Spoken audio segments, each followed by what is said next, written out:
কি করতেন rail station আইসা এই রেল লাইনের পাশে আপনার বাচ্চারা আপনি ফালাতে যাইতেছেন? এখানে কি ফালাইছেন? দাঁড়ান দেখি, এখানে দাঁড়ান, এখানে দাঁড়ান। ও মাই গড, ধন ধন ধন ধন। ভাই এই কাজটা কি করতে দেখেন আপনি কি করলেন এই জায়গায়? ভাই? ভাই ছোট একটা বাচ্চা ফালাই দিয়ে ফেস চলে যাইতেছে ভাই। এই আপনি কি একদম মানুষ ছোট বাচ্চা ভাই। আপনি?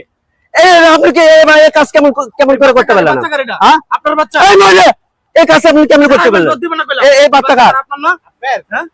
আপনি আপনি মা হইয়া বাচ্চারে কিভাবে রাস্তার পাশে ফালাতে দিতে পারেন? হ্যাঁ? আপনি কি মানুষ নাকি নারী? সি সি সি সি সি সি সি সি আপনার মায়ের কাছে সবচেয়ে অমূল্য সম্পদ হচ্ছে তার সন্তান। আপনি সেই সন্তানটা ফালাতে যাইতেছেন। ভাই আমার মনে হয় কি জানেন? এই দাঁড়ান এখানে, দাঁড়ান। যাবেন না। পরকিয়া করে স্বামী সংযত হয়ে তারপরে মনে হয় বাচ্চা হইছে, এখন কি করব? বাপ মার কাছে সমাজের কাছে তো মুখ দেখাইতে পারবো না, সেজন্য বাচ্চাটার ফালাতে যাইতেছেন।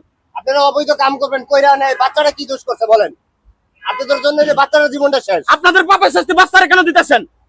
এই শাস্তি এই দাঁড়ান, এদিকে দাঁড়ান। এই শাস্তি আপনার পাওয়া আপনি বাচ্চা নেন, বাচ্চা নেন।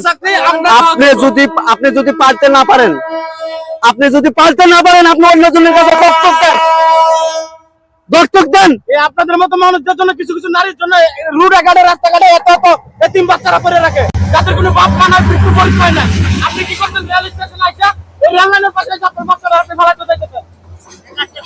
এই আপনি এখানে দাঁড়াতে বলছি, বাচ্চা নেন, বাচ্চা নেন।